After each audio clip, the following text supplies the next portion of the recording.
इस वीडियो में हम बात करेंगे ऑस्टियोपोरोसिस किन कारणों की वजह से होता है, इसमें क्या लक्षण दिखाई देते हैं। ऑस्टियोपोरोसिस के क्या कारण हो सकते हैं? सबसे मुख्य कारण होता है इसका एजनिंग। 45 से ऊपर की एज के लोग, इनमें सबसे ज्यादा ऑस्टियोपोरोसिस की बीमारी देखी गई है, क्योंकि इन लोगों में हड्डियों की कमी होना, बोन में कैल्शियम की कमी होना, ये खास तौर पर देखा जाता है। तो ऑस्टियोपोरोसिस का मुख्य कारण है एजनिंग। जिनकी 45 से 50 से ऊपर की एज होती है, उनको ऑस्टियोपोरोसिस यानी हड्डियों की कमी होना, हड्डियों की कमजोरी होना देखा गया है। अब महिलाओं में, पुरुषों के मुकाबले महिलाओं में ज्यादा ऑस्टियोपोरोसिस की दिक्कत देखी गई है, खास तौर पर उन महिलाओं में जिनके मेनोपॉज हो गया है, यानी जिनके पीरियड्स रुक गए हैं, या फिर जिनके जो पीरियड्स है वो 45 से पहले ही रुक गए हैं, जिस वजह से इन महिलाओं में ऑस्टियोपोरोसिस का रिस्क, ऑस्टियोपोरोसिस इन महिलाओं में खास तौर पर देखा गया है। तो ये एक कारण है ऑस्टियोपोरोसिस होने के महिलाओं में ज्यादा, इसलिए महिलाओं में ज्यादा होता है पुरुषों के मुकाबले ऑस्टियोपोरोसिस की बीमारी है। जिनकी ओवरीज रिमूव हो गई जिन महिलाओं की, उनको भी ऑस्टियोपोरोसिस की दिक्कत खास तौर पर देखी गई है। तो ये एक कारण है। ऑस्टियोपोरोसिस पुरुषों को भी, साथ साथ यंगर एडल्ट्स को भी, यंगर महिलाओं को भी, बच्चों को भी देखने को मिलती है। अब और क्या क्या फैक्टर्स है, क्या क्या कारण है? जो हाई डोज स्टीरॉइड लेते हैं 3 महीने से ज्यादा तक, जो कोई भी बीमारी का मेडिसिन लेते हैं, मेडिकेशन लेते हैं जिसमें स्टीरॉइड्स होती है हाई डोज की, उनको बोन की कमी होना, बोन डेंसिटी की कमी होना देखी गई है, उनमें सबसे ज्यादा रिस्क है। मेडिकल कंडीशंस, ये भी एक कारण है। मेडिकल कंडीशन जैसे किसी को कोई बीमारी हो रखी, पहले से कोई इन्फ्लामेटरी डिजीज हो रखी है, या हार्मोन जिनका सही नहीं रहता, हार्मोन कंडीशंस हो रखी है, या जिनका माल एब्जॉर्प्शन हो रखा है, यानी न्यूट्रिशन अच्छा नहीं मिलता बॉडी में, इनकी वजह से भी, इन कारणों की वजह से भी ऑस्टियोपोरोसिस हो सकता है।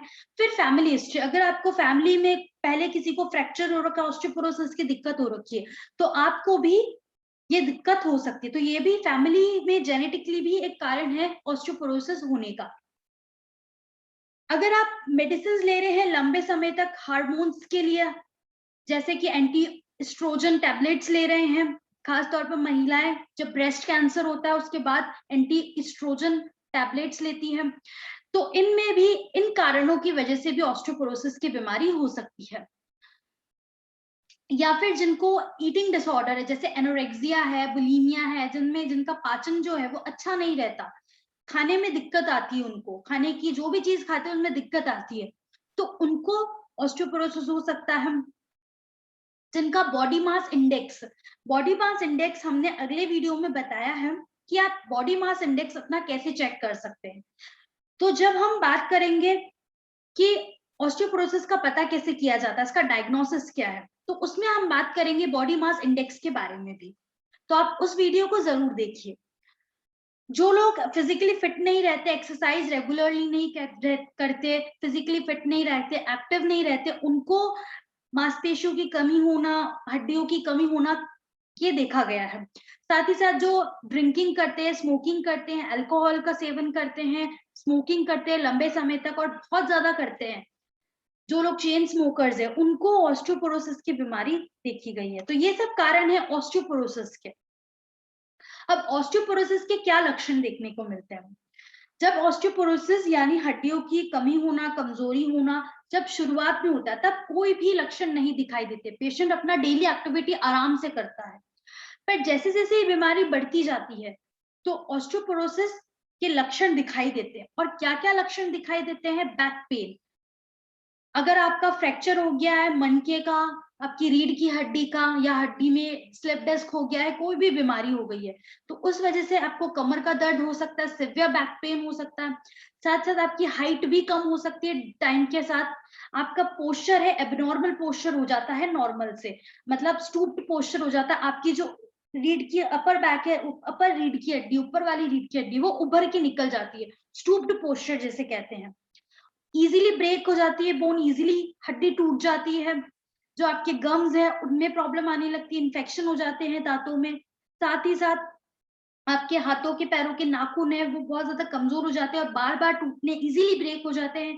आप अगर कुछ चीज पकड़ते हो, बॉल को पकड़ते हो, कप को पकड़ते हो, ग्लास को पकड़ते हो, तो आपकी ग्रिप जो है वो अच्छी नहीं हो पाती, बहुत ज्यादा वीक ग्रिप हो जाती है, जिस वजह से आपके हाथों से सामान गिर जाता है। साथ ही साथ आपका पोस्चर बिगड़ जाता है, हड्डियों की कमी की वजह से आप बहुत ज्यादा बेंड कर जाते हो आगे की तरफ, या फिर स्टूप पोस्चर हो जाता है, एक एबनॉर्मल पोस्चर सा दिखाई देता है।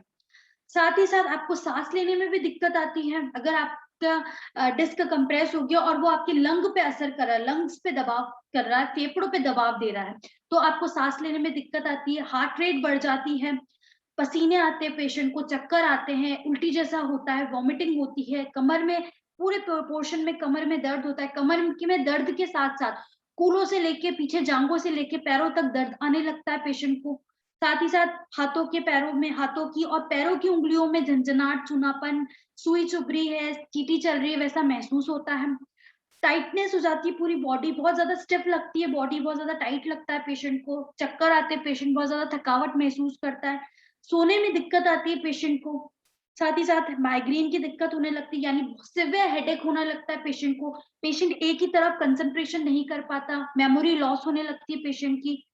साथ ही साथ मांसपेशियों की कमजोरी हो जाती है, पूरे शरीर में जगह जगह दर्द होने लगता है पेशेंट को। अगर पेशेंट थोड़ी देर भी खड़ा हो जाता है, थोड़ी देर भी बैठ जाता है, या थोड़ी देर भी कोई एक्टिविटी कर लेता है, तो पेशेंट को सिवियर पेन होने लगता है उस एरिया में। साथ ही साथ सूजन आ जाती है उस हिस्से में, रेडनेस हो जाता है, गरम सा महसूस होता है हाथों में, पैरों में, और कमजोरी महसूस होती है। तो ये सब हमने बात की थी इनके कारणों के बारे में, लक्षणों के बारे में।